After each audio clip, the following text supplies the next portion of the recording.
to 1 p.m. Central African Time on Channel Africa. Russia's Foreign Minister Sergey Lavrov is in Ethiopia as part of a four-country African tour, where he has held talks with Prime Minister Abiy Ahmed and officials from the African Union. The visit highlights Moscow's continued efforts to expand its diplomatic, political and economic engagement across Africa, while reinforcing its long-standing strategic partnership with Ethiopia.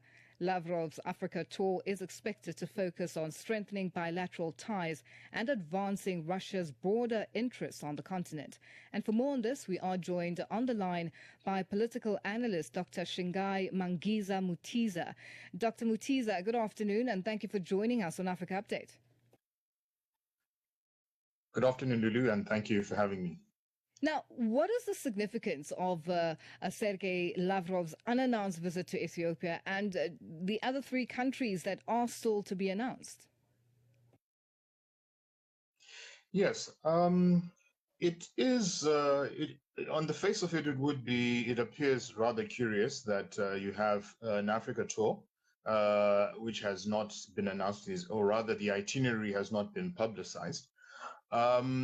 But I would imagine that it would probably be informed by two main things. One, I think, this is probably a trip that is laying the foreground for the upcoming Russia-Africa summit that's going to be held in October of later this year. And so I would imagine that, as part and parcel of preparations for that, again, deciding on the agenda, also perhaps maybe meeting crucial, partners, across, the continent. Of course, in this case, it's only four countries that we are yet to learn about, but I would imagine that it's partly connected to that.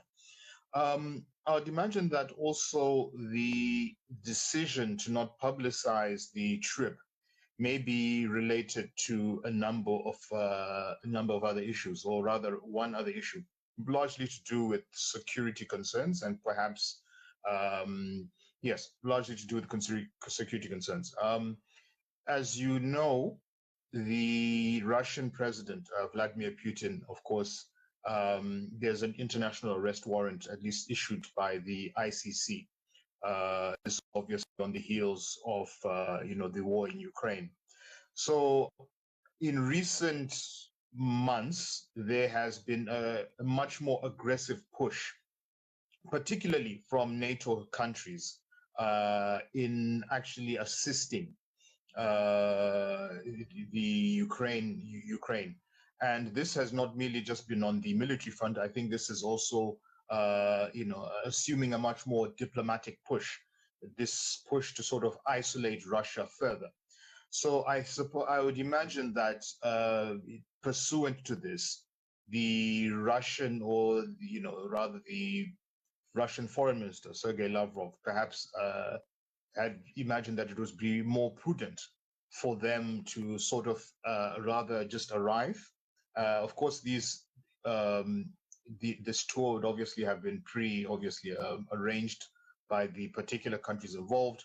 But I'd imagine that it would be partly as a way of trying to ward off any pressure that may emerge from maybe other, dignitaries, EU diplomats, maybe in the respective African countries concerned, wanting to sort of maybe countervail or, perhaps move to sort of influence the cancellation or the removal of that invitation. So perhaps maybe might be what is informing it. But I'd imagine that because Russia has also very many interests, as you mentioned before, it's got lots of strategic interests spanning energy, mining, again, military concerns or security issues, as well as I think also wanting to strengthen or to rather intensify the diplomatic ties that Russia has with the continent. So far, of course, what we do know is the discussions that he has had with Prime Minister Abiy and also with the AU chief have centered on a number of things. One, of course, with the Prime Minister Abiy, one is the establishment of a nuclear plant. We know that Russia, of course, one of its chief exports has been the issue of energy. In Europe, of course, that was the issue of natural gas. But of course, in the wake of the Ukraine war, as we have seen, that of course is quite challenged. We know, of course, that one of the areas that they had been really trying to aggressively promote, at least even here in South Africa at one point, was the issue of nuclear power some years ago. So that is one of the key issues. I would imagine that on the military side of things, Russia has been fairly well involved, particularly in the Sahel region, in countervailing the issue or the problem, the challenge of ASIL, or rather the issue of Al Qaeda in the Sahel region. So, Dr. Mutiza, in terms of propping up.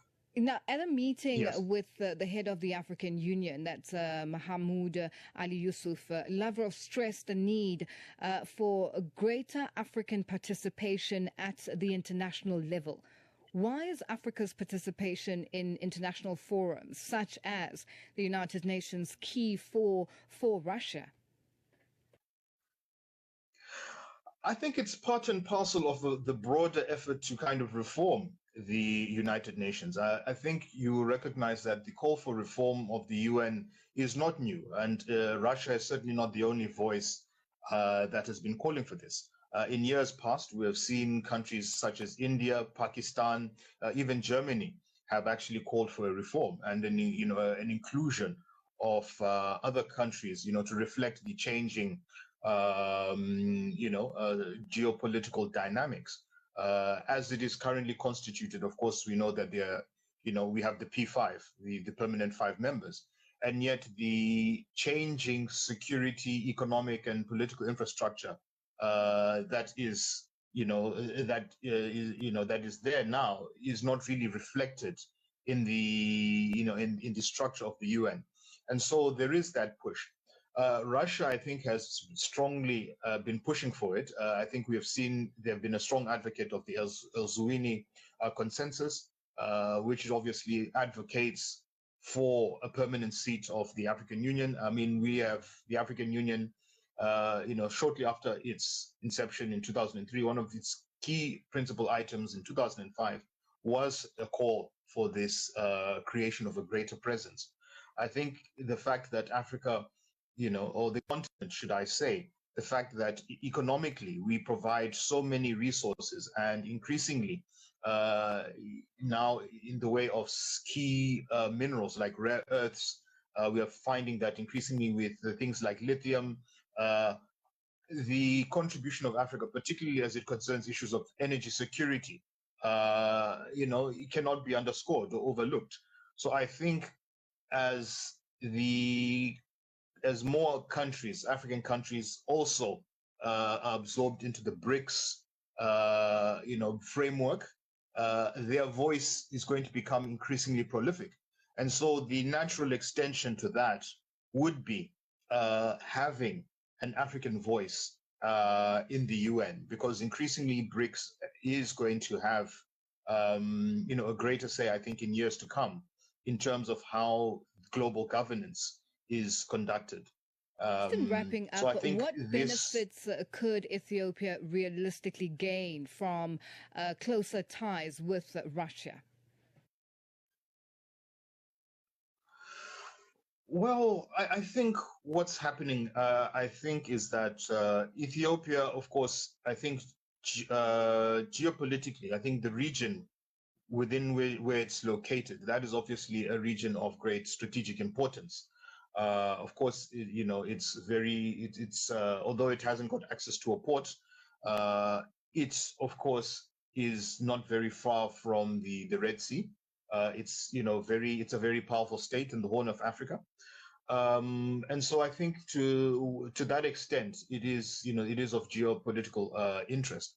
In as far as Ethiopia's own fundamental interest, I think what is clear is that there is a very fragile piece that is there as well, which we cannot be overlooked there in Ethiopia. There are lots of pundits and analysts who have suggested that there is a possibility of a regression, should we say, into a state of conflict, particularly with the Tigrinya. I think there's quite a bit of tension. We also see there's tension in areas like Oromo and whatnot. And so perhaps to that effect, there may be, I mean, of course, this is purely speculation, but it could be a case that a number of agreements had been made, whether it's the supply of technical military experts, whether it's the supply of weapons. Of course, these are sensitive issues. And I suppose this perhaps explains why the visit is shrouded in a degree of, of mystery or secrecy. But as I said, I think one of those are some of the, I would imagine these would be some of the foremost concerns of Prime Minister Abiy. The security, I think, of the, of the Ethiopian state. Again, there's also mentioned that tension is also there with Eritrea as well.